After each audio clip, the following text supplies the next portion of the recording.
السلام عليكم ورحمة الله وبركاته. أهلا وسهلا بكم في لقاء جديد مع موعد وتوقيت والقناة الناقلة لمباراة النادي الإفريقي التونسي ونادي الاتحاد المنستيري في لقاء الأسبوع الثاني من بطولة الدوري التونسي موسم 2024 مجموعة التتويج.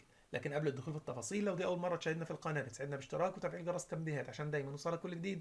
وما تنساش تسيب توقعاتك لنتيجة هذا اللقاء في التعليقات. نادي الاتحاد المنستيري بيتواجد في المركز الثالث من ترتيب الدوري برصيد 3 نقاط، بينما يتواجد نادي الإفريقي في المركز الخامس برصيد نقطتين.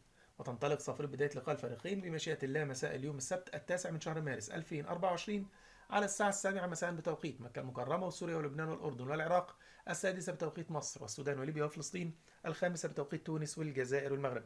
أما عن النقل المباشر لهذا اللقاء فعبر قناة الكأس الرياضية الثانية بتعليق هيكل الصغير وقناة تونس الوطنية الثانية. كل من نتطلع حضراتكم بمتابعة ممتعة لهذا اللقاء. في النهاية تقبلوا تحياتي، دمتم في رعاية الله وأمنه، والسلام عليكم ورحمة الله وبركاته.